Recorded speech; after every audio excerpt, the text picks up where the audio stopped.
personne, genre... Je sais juste que c'est une hackeuse connue, quoi. Difficile de parler de la scène pirate. Les gens qui y participent sont très discrets et n'ont aucun intérêt à attirer l'attention sur eux. Entre les énormes groupes d'ayants droit et les raids de police qui font régulièrement tomber de grands noms, tout le monde veut leur peau. C'est donc... Oui, donc laisse-moi deviner, elle, au contraire, elle arrête pas de poster sur Twitter et elle se filme et tout ça. Un milieu secret qui ne laisse presque rien paraître. Et pourtant, il y a quelques années de ça, quelqu'un va entièrement rebattre les cartes du jeu. Des histoires de pirates qui devaient se régler en privé se sont retrouvées exposées en plein jour. Et tout ça, on a pu le découvrir grâce à une personne, Empress. Une figure de la scène avec un ego surdimensionné, très controversé, mais également très doué. Car elle fait tomber les protections les plus avancées en matière d'anti-piratage de jeux vidéo. Gros trigger warning, transphobe, homophobe, raciste et tout ça. Oui, bon, j'avais regardé la biographie de Sword Slut, je m'attends un peu. Genre. Dont la fameuse protection des nouveaux, celle que presque personne n'arrive à craquer. Personne ne sait qui se cache derrière Empress, ni même pourquoi elle fait ça. Mais ce qui est certain, c'est qu'elle fait trembler aussi bien les studios de développement de jeux que les pirates depuis 4 ans. Alors, qui est Empress ? Mais avant de savoir qui est Empress, on va découvrir ensemble qui se cache derrière Swiss Transfer. Un site vraiment bien, oui, même si je suis... Oh non, placement de produit, super. Et maintenant, revenons-en à nos histoires de piratage. Tout débute avec un pseudo mystérieux sur le subreddit Crackwatch, dédié au piratage de jeux vidéo.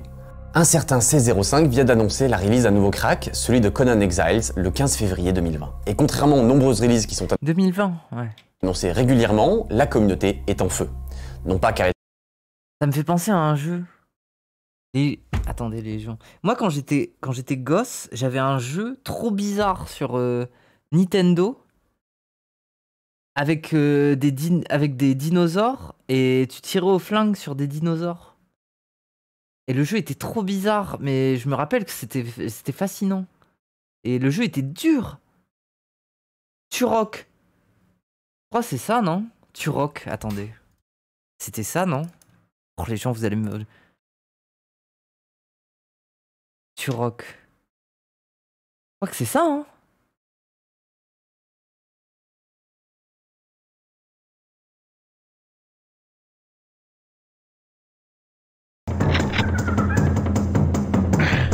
Ah mais oui, c'était ça.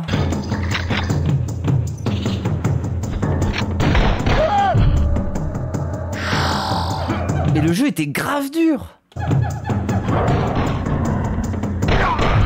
Dans les contrôles et tout. Et je m'en rappelle, ouais, c'était dur.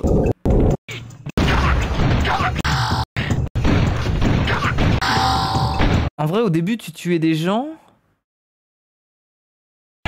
Et après, je me rappelle, l'autre niveau, tu pouvais sauter des grandes distances, je crois.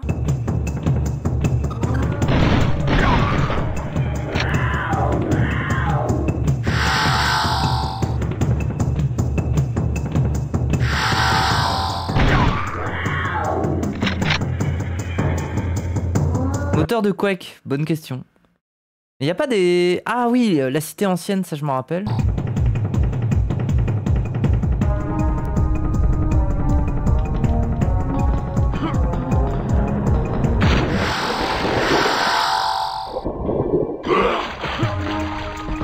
C'est vomitif, hein. Les ruines, catacombes. Je crois que j'ai jamais été plus loin que le niveau 3. Hein. Genre ça, là, est-ce que je me rappelle du boss? Attendez. Est-ce que je me rappelle du boss?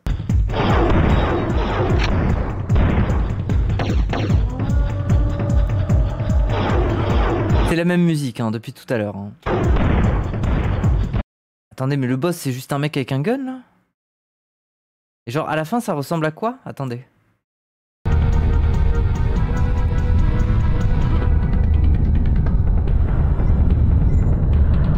Je me rappelle pas du tout.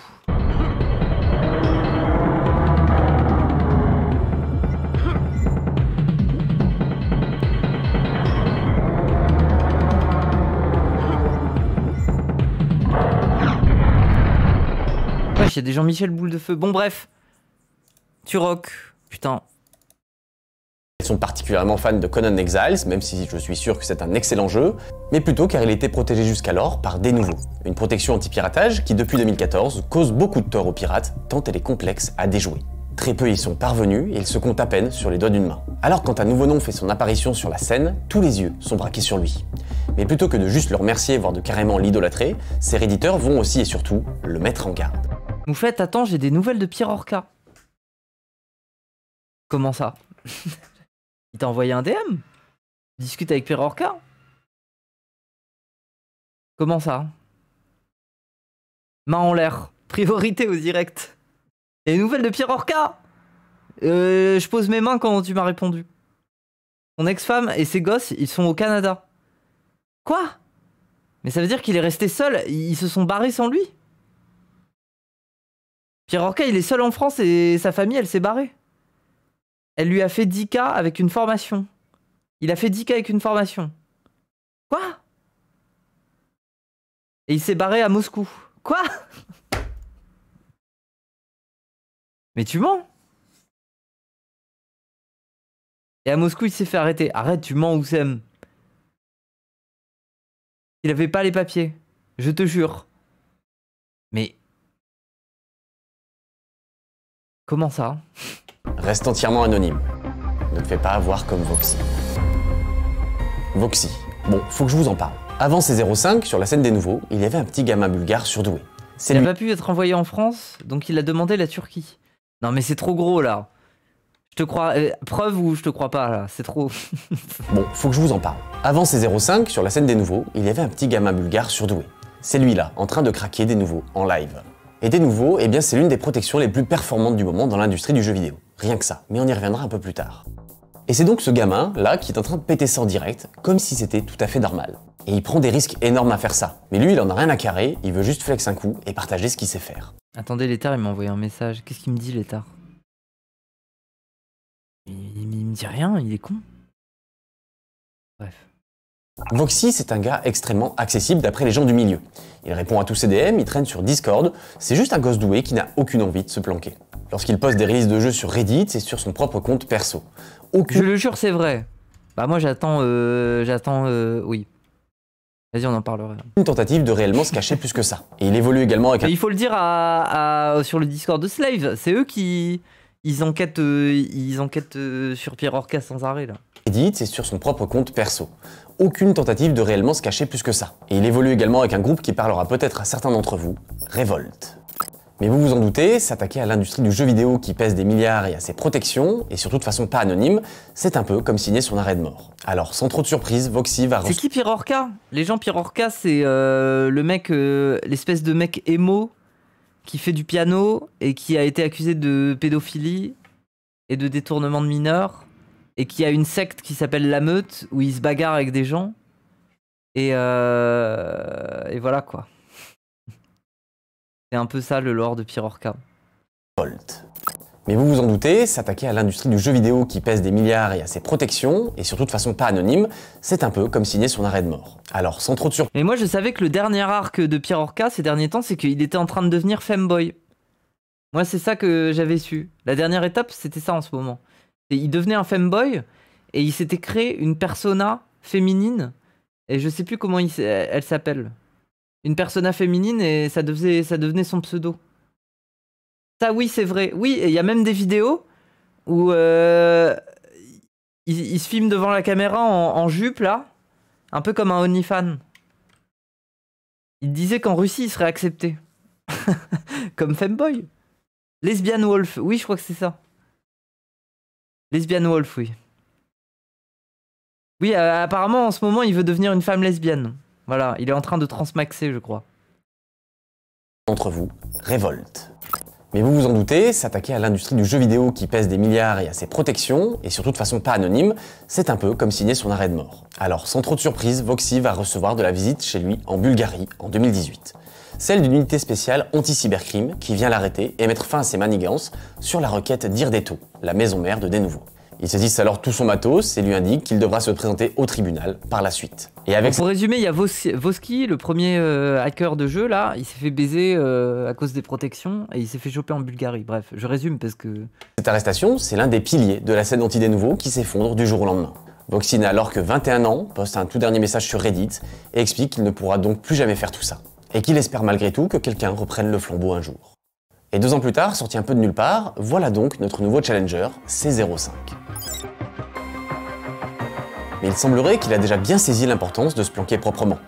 Contrairement à Boxy, rien ne semble déborder de son profil. Il n'y a que ce post qui annonce la release du crack, désormais disponible à tous en torrent, des adresses de donation en bitcoin, et un message qui donne de l'espoir à tout le monde. Je prévois de craquer uniquement du dénouveau.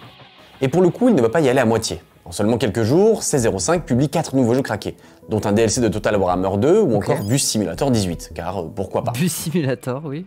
Autant de jeux qui comptaient sur Putain, mais attendez, mais... un DLC de Total Warhammer 2 ou encore Bus Simulator 18. Venez, je fais une soirée où je joue à Bus Simulator. J'ai envie de faire... Premier degré. J'ai envie de faire une soirée shitpost où je joue à Bus Simulator.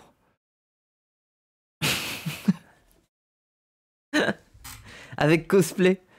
En vrai? 18, car pourquoi pas. Autant de jeux qui comptaient sur des nouveaux Radio libre. Waouh. pour ne pas se faire poutrer. Le 3 mai 2020, C05 publie son tout dernier crack, La Terre du Milieu. Il y indique que c'est la dernière fois qu'il postera sous ce nom et que tout ça n'était que le début. Désormais, il postera sous un nouveau nom, Mpress. Et quelques heures plus tard, Mpress apparaît bien sur le subreddit, avec un nouveau crack. Cette fois, c'est Soul Calibur 6 qui lui aussi est protégé par des nouveaux. Mais il y a une subtilité assez importante, car ce n'est pas juste un crack de plus à la liste. C'est le crack d'un jeu qui tourne sous la version 5 de Denuvo, et qui est donc bien plus sécurisé. Enfin, ça, c'était jusqu'à ce qu'Mpress mette la main dessus visiblement. Et donc tout le milieu pète son crâne en voyant que quelqu'un a bien repris le flambeau. Mais avant d'en arriver à la suite d'Mpress, qui va casser tous les codes du milieu, revenons un petit peu en arrière, à la création de cette nouvelle technologie. À chaque arrêt, tu fais monter un fou du bus en radio libre. Oui, et si jamais on arrive à un arrêt et qu'il est en train de me parler de son cancer, je lui dis « Ah, il faut descendre ici, monsieur. Il faut descendre ici. Non, mais c'était bien le... Ouais, bah force à toi, et puis allez. Suivant. » Main dessus visiblement. Et donc tout le milieu pète son crâne en voyant que quelqu'un a bien repris le flambeau. Mais avant d'en arriver à la suite d'Mpress, qui va casser tous les codes du milieu, revenons un petit peu en arrière, à la création de cette nouvelle technologie qui fait tant parler, des nouveaux. À l'instar des pirates qui font tout pour rester discrets, des nouveaux a su faire profil bas durant toutes ces années. On en sait peu sur l'historique de la boîte, sur quels jeux sont protégés ou même sur le fonctionnement de leur solution. On sait juste que c'est une boîte autrichienne, issue de l'acquisition de Securom, une autre boîte de protection appartenant à Sony. Securom crée des solutions pour éviter que l'on puisse copier un CD illégalement. Alors pour pirater un jeu à l'époque, il fallait faire croire au jeu que le CD légal était inséré dans votre machine. Et à partir de là, les protections sautaient. Mais les jeux CD, ça disparaît assez vite au profit du dématérialisé. Il faut donc trouver vite de nouvelles solutions pour coincer les pirates. Bienvenue donc dans le monde merveilleux de la gestion des droits numériques, ou DRM. Moi, en vrai, j'ai trop envie de comprendre premier degré comment tu fais pour protéger tes jeux. Anglais. Et c'est donc en 2014 que Denuvo fait sa grande apparition, a priori en premier sur les copies de FIFA 15, puis de Lords of the Fallen et de Dragon Age Inquisition. Lords of the Fallen, quel jeu éclaté, hein. Il y a des gens qui ont joué à ce jeu, c'est un Dark Souls-like, mais mauvais, hein. Vraiment, c'est un scam un peu. Et assez rapidement, la communauté pirate découvre alors au grand jour cette nouvelle protection, des nouveaux. Au début, ils se disent que c'est juste une protection de plus parmi toutes les autres qui se font déjà poutrer. Ok, c'est nouveau, mais ça finira par se faire péter comme d'habitude. Ça les inquiète pas plus que ça. Mais toutes les teams de pirates qui vont se mettre dessus vont se casser les dents. Car côté technique, des nouveaux est béton. Et pour la première fois depuis bien longtemps, de gros jeux ne sont pas craqués dès leur sortie. Mais plus de peur que de mal, car il faudra 3 mois pour que Dragon Age cède enfin. C'est le groupe de pirates 3DM, une team chinoise, qui devient la première team à faire sauter des nouveaux. Ou plus précisément, à bypass des nouveaux. C'est-à-dire que le logiciel n'est pas entièrement retiré ou craqué, mais il croit que le jeu est légal et donc tout roule. Et dans le communiqué qu'il publie, il confirme un peu les craintes de tout le monde. Oui, des nouveaux est vraiment galère à combattre. Mais en y mettant assez d'efforts, eh bien c'est faisable. Et des nouveaux le sait, ils ne se vendent pas du tout comme une solution incraquable, mais juste comme une protection qui permet aux développeurs de sortir leur jeu et de résister pendant plusieurs semaines. Mais en fait, je me demande comment ça fonctionne. Est-ce que c'est simplement un genre de truc de cryptage qui fait que c'est difficile comment dire, à hacker? Ou alors est-ce que genre par exemple le truc il essaye par tous les moyens possibles d'envoyer une requête à l'entreprise pour montrer qu'il y a quelqu'un qui est en train d'essayer d'hacker ton truc. Après j'imagine que si tu coupes toutes les connexions il n'y a pas de problème, mais ça fonctionne comme ça normalement. Quand tu mets un truc de craquage, non seulement ça crypte, mais en plus ça cherche par tous les moyens à envoyer une requête comme quoi ton truc est en train d'être hacké, non? Incraquable, ça n'existe pas encore. Bah ouais, ça m'étonne pas. Je pense que c'est plutôt un verrou très costaud. voire plusieurs mois, soit le moment le plus critique pour assurer un maximum de ventes. Et ça attire donc de plus en plus de développeurs qui passent le pas et qui installent du Denuvo sur leur release. Et ça forcément, ça commence à faire chier pas mal de gens, car Denuvo, comme tous les DRM du marché, pose beaucoup de questions. Est-ce qu'on possède vraiment les jeux qu'on achète? Qu'est-ce qui se passe si la techno n'est plus mise à jour? Pourquoi je devrais absolument avoir une connexion internet pour un jeu qui se joue hors ligne? Mais en plus de ça, Denuvo va encore plus énerver les gens. Car certains joueurs commencent à se demander si Denuvo n'est pas, en plus d'un DRM chiant, un énorme bloatware. C'est-à-dire une protection si importante qu'elle ralentit les jeux, même si vous avez casqué pour l'acheter. Oui, c'est ça, ça ralentit les jeux. Les rumeurs courent dans tous les sens que La merde un peu. Denuvo écrirait en boucle des fichiers sur les disques de vos ordis et que ça les endommagerait à vitesse grand V. Et le problème, c'est que Denuvo communique très peu sur son fonctionnement, bien évidemment, et il n'autorise pas de parties tiers à faire des tests neutres sur leur techno. Donc Internet va se faire son petit avis, quitte à faire des benchmarks de leur côté. Mais ça suffit à convaincre les gens, certains jeux semblent vraiment plus lents à charger, voire à jouer, quand ils ne sont pas craqués. Ce qui est assez fou quand on y pense. Et pour ne rien arranger, le développeur de Tekken 7 déclare sur Twitter que de gros drops de FPS sont liés à Denuvo, ce qui suffira à mettre la communauté en feu. Denuvo parvient donc à voler à Electronic Arts son trophée d'acteur le plus détesté du jeu vidéo à ce moment-là. Félicitations à eux, fallait le faire. Et tout ça pour la scène pirate, c'est du pain béni. Eux qui font tout par esprit de compétition et de gloire, c'est un magnifique alignement de planètes. Car ceux qui feront tomber le plus de jeux Denuvo seront les meilleurs. Et c'est donc une véritable course à l'armement à laquelle vont se livrer toutes les teams de l'époque. En 2015, 6 jeux Denuvo tombent au combat, dont Battlefield Hardline ou encore Mad Max. Et c'est surtout la team italienne Conspiracy qui va tout particulièrement s'illustrer, car elles vont réussir à faire plier Metal Gear Solid 5 en seulement 6 jours. Sauf qu'en 2016, Denuvo va rebattre les cartes. Il n'y a aucun doute qu'ils étudient tous les cracks qui sont publiés et qu'ils adaptent leur mise à jour en conséquence. Et il se trouve que cette fois, ils ont réussi à bien calmer tout le monde. Car 3DM, le tout premier groupe qui a réussi à craquer Denuvo, va se casser les dents de nouveau Mais en fait, c'est ça, j'essaye de comprendre, genre... c'est quoi? C'est une clé de... C'est du cryptage, en fait. C'est pas plus compliqué que ça, non? Genre, ça fonctionne juste comme ça. C'est juste un truc de cryptage très optimisé, enfin, très fort, quoi, non? Pas plus compliqué que ça. Ou alors, limite, ça crypte en permanence, ça recrypte, enfin, je sais pas. Qu'est-ce que ça fait, en fait? C'est du cryptage hyper chiant. Oui, c'est ça. On sait pas vraiment comment ça fonctionne. J'en sais rien, faudrait un programmeur, ok. essayant de faire tomber Just Cause 3, qui tourne alors sur une toute nouvelle version de Denuvo. Et quand je dis se casser les dents, je pèse mes mots, ils vont carrément prendre la parole pour expliquer que d'ici 2 ans, il n'y aura plus aucun jeu piratable. On dit chiffrement. Mais cryptage et chiffrement, c'est pareil, non? Les protections sont fortes. Ce qui n'est pas rien à annoncer quand on est une team de pirates qui a un ego et une réputation à tenir. Et preuve que c'est pas des paroles en l'air, 3DM annonce également qu'il raccroche les gants après tout ça. Le jeu n'en vaut plus la chandelle et il faut déployer bien trop d'efforts pour craquer ne serait-ce qu'un seul jeu. Et l'autre groupe en vogue à ce moment-là, Conspiracy, ne semble plus rien sortir sur Denuvo. C'est le silence radio complet. Alors, est-ce que Denuvo va enfin venir à bout de la scène pirate? Réponse non, sinon la vidéo serait bien plus courte. Et pour les gens du passé en 2016, un peu quand même.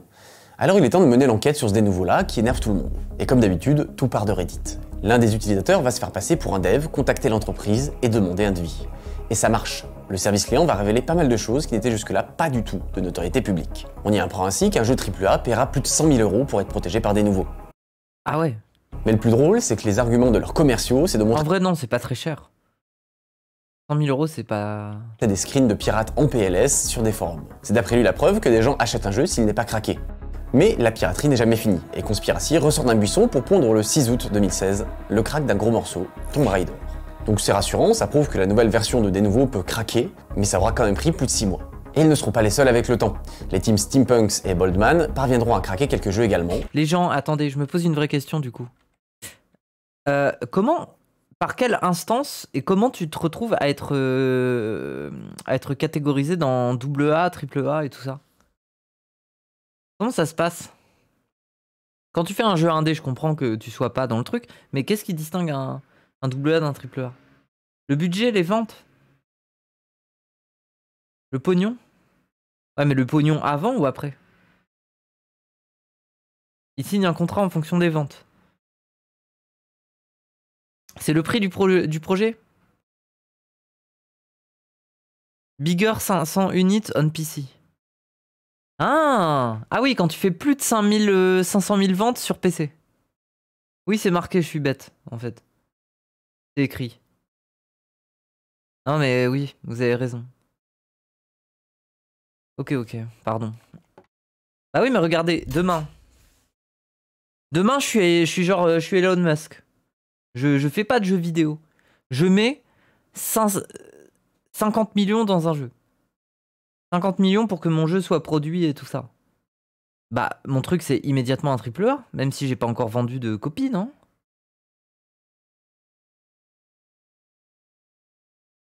Non? Mais 50 millions, c'est genre, c'est un... Ah oui, c'est genre, c'est plus que triple A, non? 50 millions, c'est pas tant que ça? Je sais pas. Je vois pas les sommes que ça représente. Genre, attendez, attends. On va prendre un exemple. On va prendre un jeu chiant à développer, là. Breath of the Wild. Le budget, c'est combien? 120 millions. Ah ouais. 120 millions pour le développer. World of... Ah non, mais World of Warcraft, c'est pas un bon exemple. Elden Ring. Budget. 200 millions de budget. Attends, quoi? Elden Ring, 80 millions de budget? Ah, c'est pas cher, hein? Red Dead. Budget. Ah oui, le 2, là. Ah, le 2, il doit être cher de fou, non? 6 ans de développement, 100 millions de dollars. Ah, et putain, Zelda, il coûte cher de fou. The Witcher. Budget. Non, non, non, pas pour la série. Waouh, mais putain, waouh. Vous vous rendez compte quand même que ça a coûté 300 millions pour cette merde? Moi, ça me fascine, hein. GTA 6, bah on sait pas parce que c'est toujours un... GTA 6, budget. Budget de production d'1 milliard. Ah, le prix du poulet, là. Et GTA 5, c'était combien? 265 milliards. Millions, pardon. Putain, mais du coup, c'est moins cher qu'une série. Genre, une série lambda. Attendez. The Mandalorian. Budget. 120 millions. Pour une saison. Ok. Qu'est-ce qu'on peut avoir? Lord of the Ring. Série. Budget. 285 millions. Mais ça coûte très cher. Game of Thrones. Budget. Le budget total de la saga, c'est 630. C'est pas si cher que ça, on dirait. Hein. Après, c'est la série la plus chère de l'histoire. Oui, bref. 500 000 $ par épisode. Waouh. D'ailleurs, il devient quoi, Kit Harington, là? Il joue encore dans des films. Moi, j'avais vu un film où il jouait un homosexuel.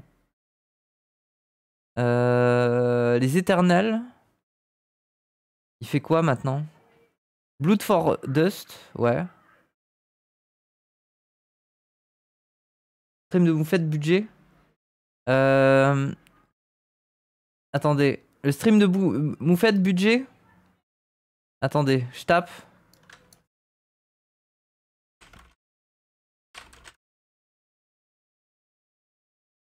OMG, attendez, ça met du temps à charger là. Ça met du temps à charger, attendez. Oh là là.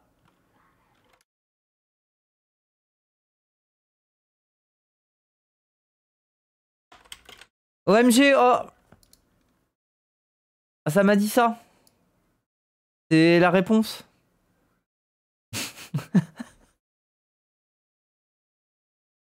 Internet, il m'a dit ça là.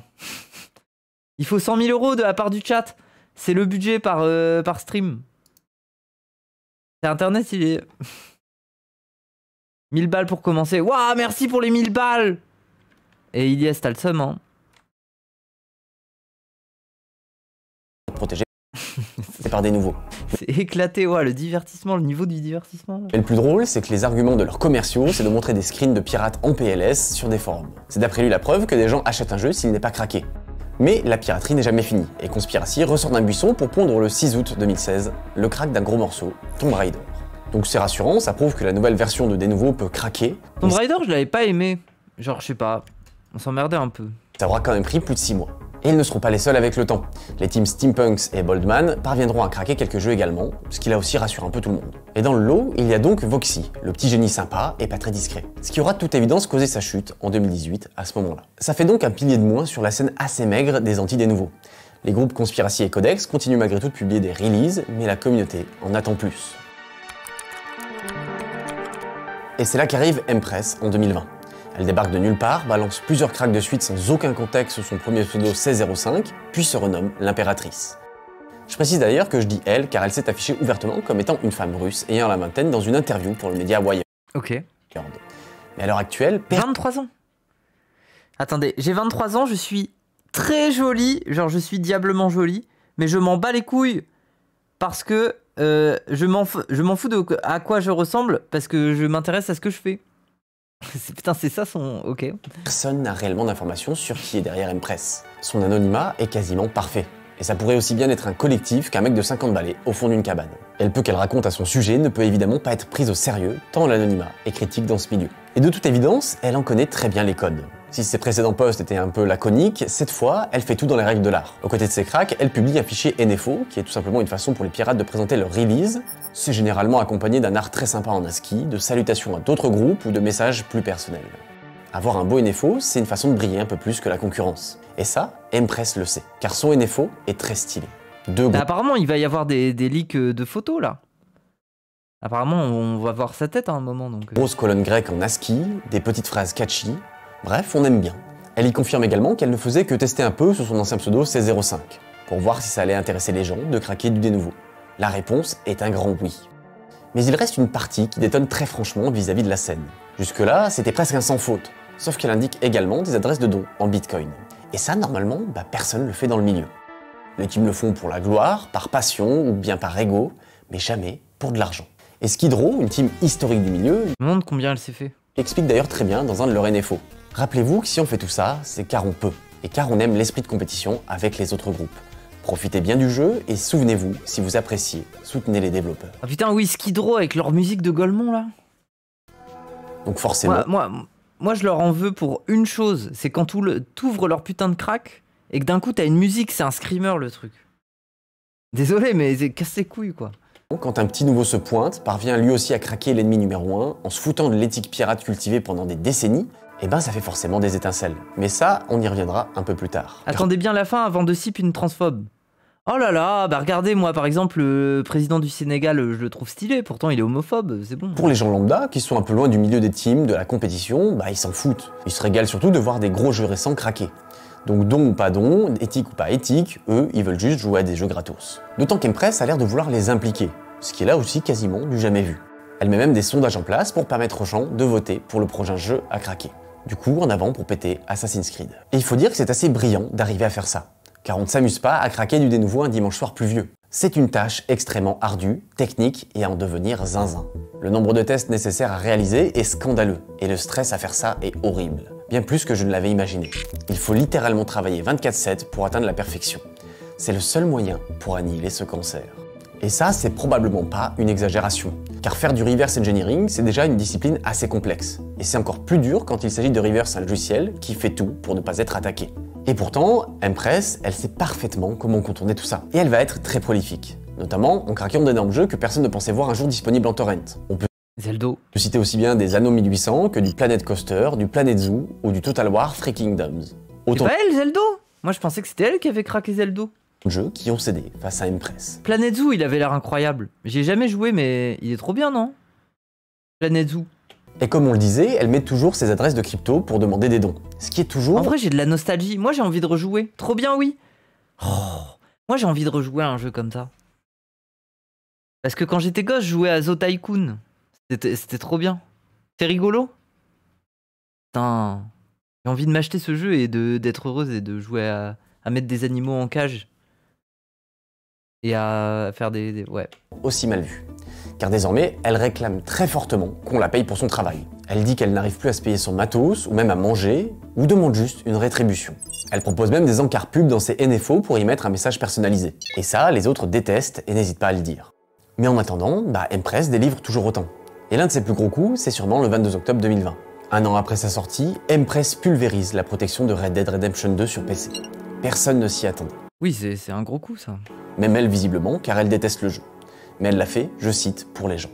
Et c'est à partir de ce moment-là qu'on rentre un peu dans les gamineries et le fait qu'on devrait peut-être lui enlever l'accès à un clavier lorsqu'elle a fini de craquer un jeu. Car elle a expliqué qu'elle n'aimait pas Red Dead Redemption 2 et les gens l'ont insulté. Et c'est parti pour Dark Empress, qui va leur répondre en insultant toute leur descendance, avec pas mal d'insultes homophobes, ce qui deviendra vite une triste marque de fabrique.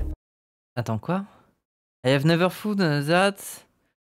Oh, to be straight. Je vais devoir enseigner aux garçons comment être hétéro.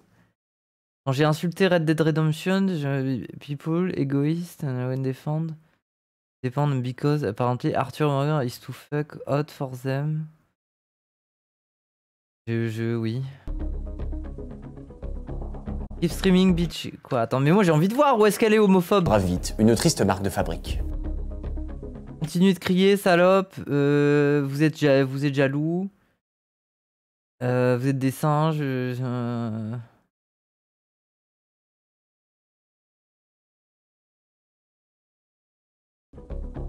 Ouais, bref. C'est vraiment une femme. Bah, il y a des femmes qui sont violentes un peu, genre.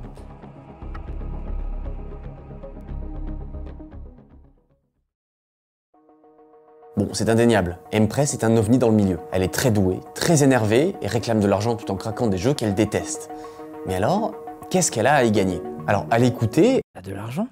elle devrait pouvoir vivre de ce travail. Mais chaque personne de la scène a un travail à côté, lié ou non à leur capacité. Mais Empress veut de l'argent, alors elle va changer de technique. Plutôt que de demander juste des donations, elle va permettre carrément aux gens de payer 500 $. Et moi je trouve que, attendez, il y a une méta. C'est une personne qui est tellement pas bête que c'est une personne trans qui se fait passer pour homophobe, transphobe, raciste, tout ce que tu veux. Alors qu'en fait, elle paye sa FFS et sa vagino avec l'argent du crack. Et du coup, c'est pour brouiller les pistes. Comme ça, si jamais on recherche une personne transphobe ou homophobe, en fait, c'est tout le contraire en vrai. Pour choisir le prochain jeu à C'est une craquer. manière de se protéger. Ce qui est sûrement encore pire du point de vue de l'éthique pirate, mais elle L'argent du crack, oui. en a rien à foutre. Et on est d'accord, 500 $, ça reste dérisoire vu le taf abattu, mais elle veut juste, je cite, être rétribuée pour son travail et que personne ne mérite de souffrir autant si tout le monde en profite. Certains ont bien Les femmes comme ça n'existe pas, vous en avez jamais vu. Moi, je suis pas d'accord. En fait, les femmes sont des choses formidables. Ce sont comme des papillons de lumière, genre des fleurs qui, dans une vallée de désolation, des fleurs qui éclosent et qui illuminent le monde de leur beauté. Comment elles peuvent être méchantes? Genre, elles peuvent pas être transphobes, racistes, c'est pas possible. à se dire que ce modèle économique est une très mauvaise idée. Et pour cause, qu'est-ce qui empêcherait un studio mal intentionné de payer 500 $ à Empress? Oui, voilà, déjà, elles font pas caca, elles font pas de prout. Elles ont pas le même système digestif. Quand elles ont des problèmes gastriques, et ben en fait, elles chantent. Et ça apaise leurs problèmes gastriques. Elles ont inventé une... Ouais. Est une très mauvaise idée. Et pour cause, qu'est-ce qui empêcherait un studio mal intentionné de payer 500 $ à Empress pour craquer un concurrent? Ça éviterait clairement qu'elle se penche sur leur jeu en attendant, c'est pas une si mauvaise idée. Mais les sommes ici restent dérisoires, alors évidemment, on se dit que c'est juste pour faire chier le monde de la scène. Mais si on en croit ses dires, Empress a d'autres motivations. Des raisons bien plus ésotériques, quand on écoute ce qu'elle raconte lors de sa seule interview pour le média Wired. Bon, accrochez-vous, ça va être un ride, hein. Elle y déclare que sa volonté de craquer des jeux partait tout simplement d'un rêve étrange qu'elle a fait, où son jeu préféré, Dark Souls 2, était enchaîné par des chaînes de DRM. Non mais attendez, déjà là, voilà, il y a un problème. Mais vous voyez qu'elle fonctionne par couverture. Elle est transphobe et homophobe sur internet, et en plus de ça, elle dit qu'elle aime Dark Souls 2. Personne n'aime Dark Souls 2. Genre, évidemment, c'est une couverture en fait. Vous avez pas compris. Et des trucs de zinzin. Les goûts. Après, les gens, moi, c'était aussi mon Dark Souls préféré. C'est le meilleur Dark Souls PVP. C'est le meilleur Dark Souls pour le PVP. Que je vais vous épargner parce que ça n'a aucun sens du début à la fin. On y apprend aussi qu'elle serait fan de Tetris, de Mega Man, de la NES de Nintendo, tout en étant une Russe de 23 ans. Ce qui est un peu curieux. Mais ce qui est surtout intéressant, c'est son anecdote sur Test Drive Unlimited 2, qui tournait... Le seul truc à retenir de Dark Souls 2, c'est la fashion. Oui! Putain, pour les gens qui ont joué au jeu, moi, mon personnage PVP, il avait l'armure translucide avec 2 anneaux qui te font briller ton personnage, anneau blanc, anneau bleu. Ça fait briller ton personnage et ça fait briller l'armure translucide. Et en fait, en gros, j'avais une armure dorée. Et j'avais créé un personnage qui s'appelait Dieu. Et en fait, juste, j'arrivais et j'avais la plus grande épée du jeu, là, comme Guts. Et j'arrivais comme ça. Et c'était une épée en forme de croix. Et du coup, quand je spawnais dans un lobby, j'arrivais, brillant de mille feux. Et j'avançais avec mon épée comme ça, en garde. L'espèce d'immense épée là, Highlander. Et j'arrivais comme ça et je marchais tout doucement. Et du coup, j'avais un RP un peu. Les gens, ils m'aimaient bien. Ce qui est un peu curieux. Mais ce qui est surtout intéressant, c'est son anecdote sur Test Drive Unlimited 2, qui tournait mal car anciennement protégé par Securum, et qui tournait bien mieux avec un crack. Et c'est à ce moment-là qu'elle se serait dit que craquer des jeux, c'est pas juste jouer à des jeux gratuits, c'est potentiellement conserver une partie de ce patrimoine numérique. Et effectivement, c'est sûrement l'argument le plus intéressant, car les DRM, ça pourrait très mal vieillir. Il y a quelques années, Denuvo a oublié de payer un nom de domaine, et à ce moment-là, aucun jeu ne marchait jusqu'à ce qu'il repaye la facture. Ça donne envie de payer ses jeux légalement. Alors elle aurait juste pu s'arrêter là, à cet argument, et ça aurait été très bien. Elle est douée, elle craque des jeux pour les préserver, tout le monde aurait adoré. Mais non, il fallait qu'elle rajoute absolument des couches d'avis désastreux, des insultes homophobes à tout va, et de la haine. Mais avec cet ego surdimensionné, la suite presque logique était donc de monter un culte autour de sa personne. Quoi? Rien que ça. Car elle va se mettre à publier soudainement de longs posts philosophiques sur le subreddit Crackwatch, puis insulter tous les utilisateurs qui ne pensent pas comme elle. Encore une fois, c'est l'une des rares à s'exprimer de la sorte, ce sont en général des gens discrets, qui ne font que release des cracks. Alors, vu qu'elle se prend l'assaut sur ce subreddit, elle finira par y poster un dernier message, en indiquant qu'elle ouvre son propre subreddit, Empress Evolution. Et très vite, ça n'aura rien à voir avec la scène de cracking, car elle va y publier de longs posts expliquant de nouveau sa vision sur le genre. Alors, ok, les mystères du genre. Je vous épargne tout ça, vu qu'on y parle d'hommes de niveau 1. Les hommes balancent les femelles. De rang dans l'univers et de nombreux... Les hommes niveau 1. Attendez, mais ça m'intéresse trop. Je ne suis pas sexiste, mais quand même si, le tout à des gens qui voulaient juste jouer à Planet Zoo. Alors pour certains utilisateurs, pas grave, ça fait partie du personnage. L'essentiel, c'est de craquer du nouveau et de pouvoir jouer à des jeux gratos. Mais évidemment, tout devient assez explosif. Donc même sur son subreddit, elle se retrouve à se faire trash en boucle, et aussi signaler. Et les admins de Reddit finissent tout simplement par ban son subreddit. Direction donc Telegram, où cette fois elle aura un peu plus de contrôle. Elle n'y vend ni formation pour devenir un humain de niveau 1, ni des pronos sportifs, elle vous permet juste d'être aux premières loges lorsqu'elle débite ses conneries. Racisme, homophobie, tout y passe, et ceux qui la... Alors attends, elle dit quoi? Il est temps de boycotter cette plateforme pathétique pour les poussis et venir chez moi dans mon bref. Je n'ai pas dit avant que ça ouvre au public, mais je suis totalement russe. Je suis 100% protégé contre toutes les mères qui essayent de censurer comment dire, mes avis sur la piraterie ou sur les transélégués. Okay. Accusent de ça sont des opiniophobes. Ah oui, si tu dis que les gens sont homophobes ou transphobes, tu es opinionphobe. Ok, oui. D'après elle. Et pour ceux qui en veulent plus, pas de problème. Et psychodélique ça. Il y a aussi un Telegram privé dont l'accès sera payant. À 1000 $ l'entrée tout de même. Et visiblement, là-bas, ça philosophe un max. Vous êtes-vous déjà demandé quel est le véritable sens de la vie et pourquoi vous êtes né? Vous êtes-vous déjà demandé si les fantômes existent, si Dieu existe, si votre âme existe? Mais l'intérêt là-bas, c'est qu'elle interagit directement avec ses fans qui peuvent maintenant lui parler. Et quand je disais ambiance de culte, je n'exagère pas. Tout tourne autour d'Empress, d'à quel point elle est intelligente et forte, et il faut forcément la caresser dans le sens du poil. Elle aime bien par exemple leur rappeler qu'ils sont tous... Tout le monde, voici mes esclaves, vous devez être obéissants, et vous devez connaître votre putain de place. Ou alors, vous allez être défoncé comme une pute. ses esclaves, ou qu'elle compte mettre au point oh, ça me fait rire, c'est horrible. Des mini-jeux sexuels entre chaque nouvelle... Oui, en fait, c'est une meuf qui veut avoir un pool, un harem de domina, là. Sortie de crack. Bref, ambiance coolos chez les Empressos. Alors déjà qu'elle n'était pas très appréciée, tout le monde s'accorde à dire maintenant que ça y est, Empress a complètement vrillé. Et vu que ça ne suffisait pas, elle va en profiter pour tartiner de merde tous les groupes pirates de la scène. Qu'elle connaît visiblement très bien vu qu'elle les aurait côtoyés de très près. Elle avoue avoir bossé pour le groupe Codex, qui était probablement l'un des groupes les plus prolifiques de ces dernières années, avec 3600 releases au compteur entre 2016 et 2020. Et d'après elle, s'ils ont pu un jour sortir du nouveau, c'est uniquement grâce à elle, car elle faisait partie du groupe à ce moment-là. Empress aurait aussi bossé une fois pour Paradox, un groupe mythique tant il est ancien, sa création remontant à 1989. Empress connaîtrait donc très bien la scène de l'intérieur et a su obtenir ses accès.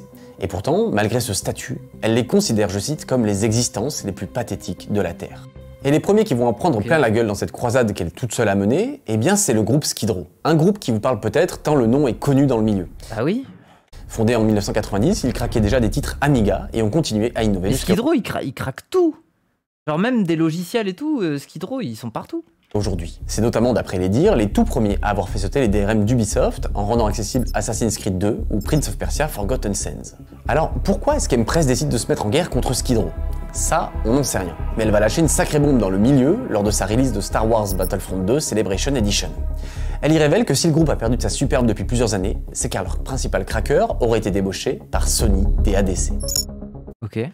Et Sony DADC, c'est la boîte qui développait à la base Securom, les anciennes protections de CD-ROM et dont certaines branches ont été revendues pour former des nouveaux. C'est donc une accusation énorme que vient de faire Empress, en accusant Ah, mais c'est peut-être pour ça qu'elle sait comment craquer, parce qu'en fait elle connaissait le gars, du coup elle connaît ses méthodes, elle a peut-être taffé avec lui, et du coup elle sait comment, genre...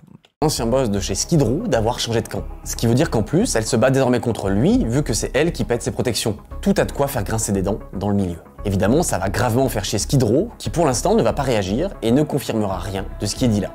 Mais on le verra plus tard, Empress a visiblement visé juste. Et puis il y a le groupe Codex, dont elle aurait fait partie pendant plusieurs années. Et si Codex poutrait du dénouveau, c'est d'après ses dires uniquement grâce à elle. On ne sait pas exactement pourquoi elle ne bosse plus pour eux, on sait juste qu'elle les considère, eux aussi, comme pathétiques. Il y a pourtant une piste qui, je préfère le préciser, est une rumeur, mais qui est assez marrante. Et il faut pour ça se pencher du côté d'un jeu de course, Need for Speed Heat. En fait ça me fascine quand même que... une fois que tu tombes dans un lore comme ça, où t'as quelques individus super doués en trucs de hacking, de machin, de décryptage et machin, en fait, limite leurs relations personnelles définissent toute une industrie à elles seules, en fait. Parce que c'est grâce à cette protection que les jeux peuvent se vendre beaucoup plus et tout ça. Et en fait, c'est juste réussir à débaucher un tel qui venait de la team de un tel, et puis il y a un tel qui le connaissait et qui arrive à craquer ses propres trucs. Du coup, je sais pas, c'est fascinant un peu. Ça tient un peu de monde, quoi. Au bout de la chaîne, ça tient un peu de monde, et ça représente un business de fou. Fin 2019, le groupe Codex bosse sur une release du jeu, protégé par des nouveaux. On est sur des dates qui précèdent Après, c'est le cas de tous les domaines, j'ai envie de dire. Oui. de l'apparition publique. Oui, mais là, c'est obscur. La différence, c'est que c'est pas, on n'est pas au sommet de quelque chose. On est plus dans l'obscurité, quoi. C'est des gens qui se cachent, c'est des gens qui ne discutent qu'en discussion un peu cryptée, qui utilisent des comptes anonymes, des machins. Empress, et qui laisse donc penser qu'elle serait alors encore chez eux, si elle y était vraiment. Et le crack fonctionne très bien. Il s'apprête d'ailleurs à être release au grand public, mais il manque encore une dernière phase essentielle, le testing. Car des nouveaux est un soft assez vicieux qui change de fonctionnement selon le matos que vous utilisez. Il faut donc faire tester à de nombreuses personnes de confiance le crack pour être sûr qu'il marche sur plein de machines différentes. Sauf que le crack de NFS Heat va se répandre dans la nature bien au-delà du cercle de testeurs de confiance. Et là, c'est le coup de tonnerre sur la scène. Qui a osé faire ça? C'est déjà un coup dur, mais s'il n'y avait que ça pourrait aller. Non, le vrai problème, c'est que le crack tourne sur une version non finalisée par le groupe, qui n'a alors pas encore eu le temps de cacher toutes les failles qu'ils utilisent.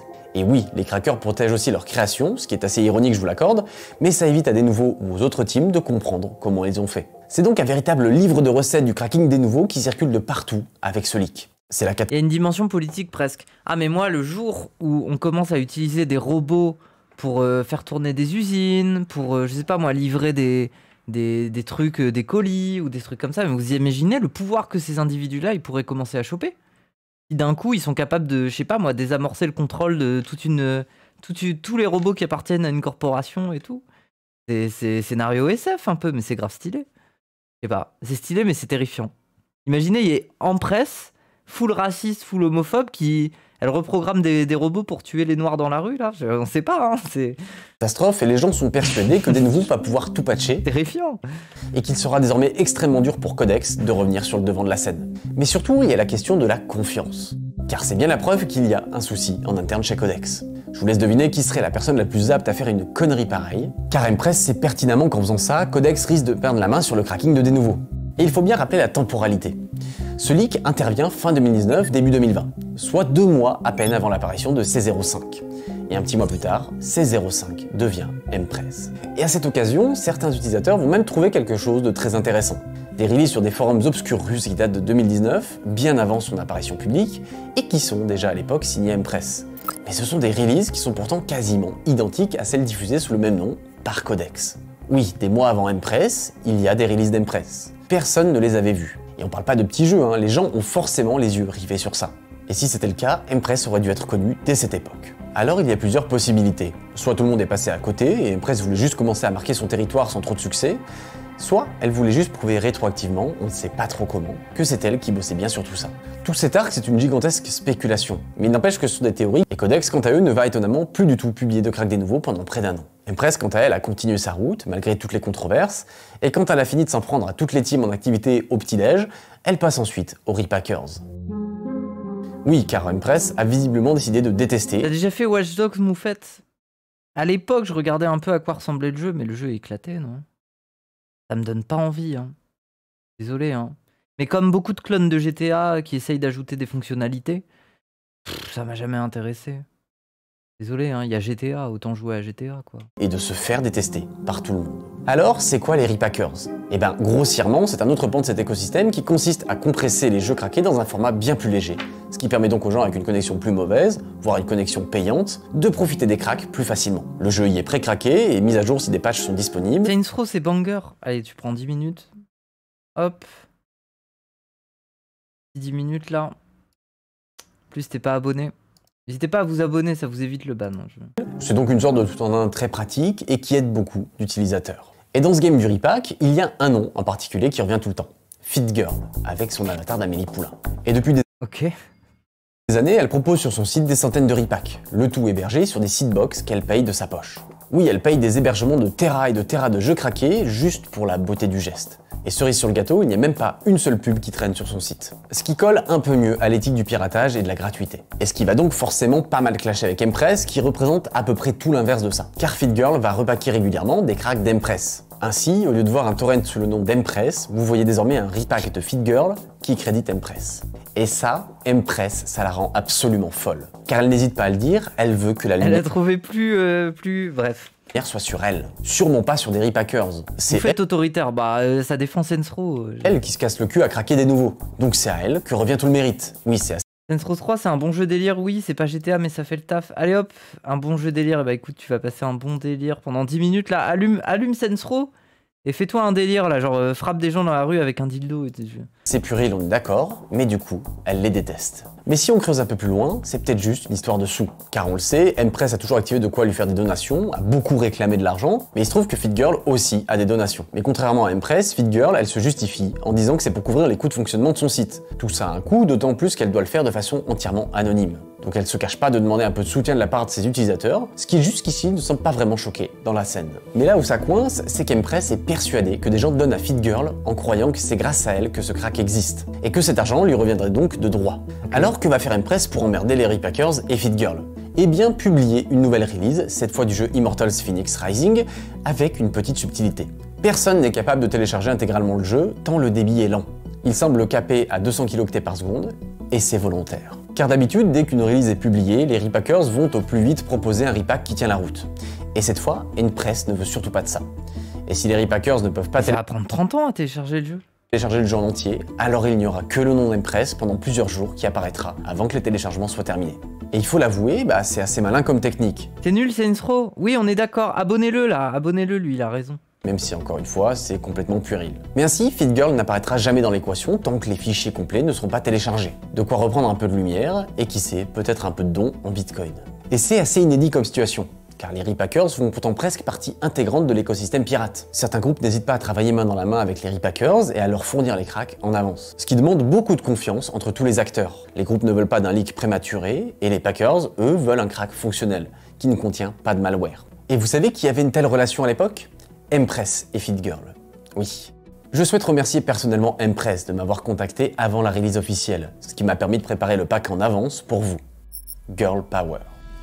FitGirl va donc réagir à tout ça officiellement sur son site et déclarer que plus jamais elle ne repackera de release de la part d'Empress, qu'elle refuse de donner du crédit à ce type de personnes dans la scène et que c'est contre l'éthique des pirates. Ok.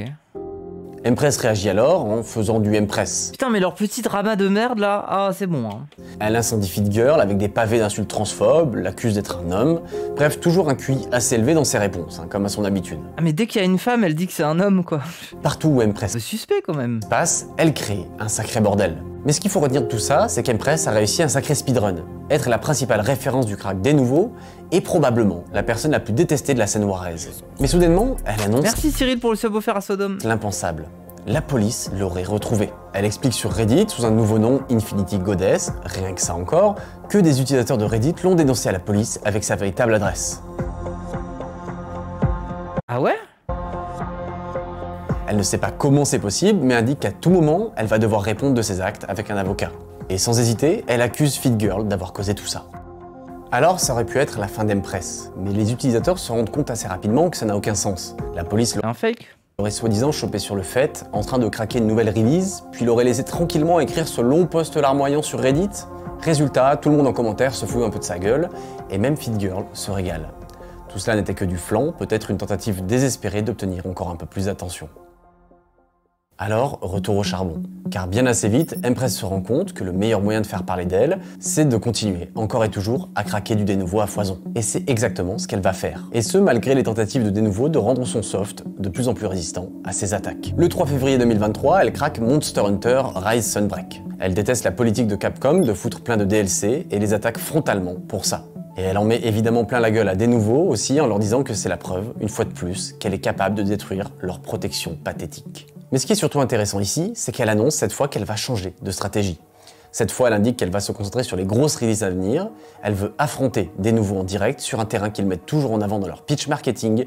Ils ne sont pas incraquables, mais ils permettent de sécuriser plusieurs mois de sortie. Et Empress compte bien changer ça. D'autant que depuis quelques temps, il y a un jeu qui revient un peu partout, Hogwarts Legacy. Et à ce moment-là, on est en pleine tourmente médiatique Oh, le jeu de Golemont. autour des sorties scandaleuses de J.K. Rowling, qui collent assez bien à l'idéologie d'Empress d'ailleurs. Mais tout de même, énormément de gens attendent la sortie de pied ferme de ce jeu. Et dans le NFO de Monster Hunter, elle glisse un message à Warner Bros, les éditeurs du jeu, qu'elle appelle au passage les Warner Bitches, mais ça doit être une faute de frappe, hein, elle devait vouloir dire Witches, je pense, pour le jeu de mots. Je vous conseille de ne pas déployer des nouveaux dans votre jeu. Il est tout en haut de ma liste, et en incluant des nouveaux, vous allez juste dépenser inutilement de l'énergie et de l'argent. Car je vais le craquer en moins de 10 jours et le répandre, et tout le monde y jouera, gratuitement, de toute façon. Vous avez été prévenu. Puis Hogwarts Legacy sort comme prévu le 10 février, et comme prévu, sécurisé par des nouveaux. Et 10 jours plus tard, des nouveaux removes. Oui, Empress a fait l'impensable. Et elle se régale dans un NFO bien salé, vu qu'elle avait l'accord de sa communauté. Bon, je vais vous épargner son long pavé, hein. Mais Putain, quand même, ça change toute l'économie, quoi. Maintenant, un jeu, et s'il se vend pas dans les 10 premiers jours, c'est finito, quoi, du coup. elle qui philosophait déjà sur le genre il y a quelques années sur Reddit, je vous laisse imaginer ses takes maintenant qu'il y a du J.K. Rowling au milieu, qu'elle semble supporter évidemment, alors qu'elle vient de craquer son jeu. Et ce qu'il faut retenir, c'est que Hogwarts Legacy, c'est un très gros coup joué par Empress. C'est le jeu le plus vendu de 2023. Waouh. Et ça doit emmerder très fort des nouveaux, et nos Warner Witches. Et fidèle à sa stratégie, elle réitère en ciblant des grosses sorties. C'est Assassin's Creed Valhalla qui va ensuite en faire les frais, puis le remake de Resident Evil 4 ou encore Dead Island 2. Elle aurait même reçu une offre de la part de Denuvo, un chemin presque logique, même si curieux quand on veut sortir de la scène. Mais Empress va évidemment Et refuser. du coup, c'est pas elle qui a fait Zelda? Moi, je pensais que c'est le Tears of the Kingdom, je pensais que c'était elle. Vous vous en doutez. Oui, à chaque fois, c'est pas des jeux très stylés, enfin. Enfin, Resident Evil 4, quand même, c'est stylé. Job stable, des réunions sans insulter les gens, de l'argent légalement gagné? Sûrement pas. Non, à ce moment-là, il est venu le temps de faire de l'art avec de l'IA, car pourquoi pas? Ce qu'elle annonce toujours avec un ton bienveillant à sa communauté de cœur sur Telegram. Et puis finalement, elle se ravise. Et en août 2023, Empress va publier son tout dernier crack à date, Judgment.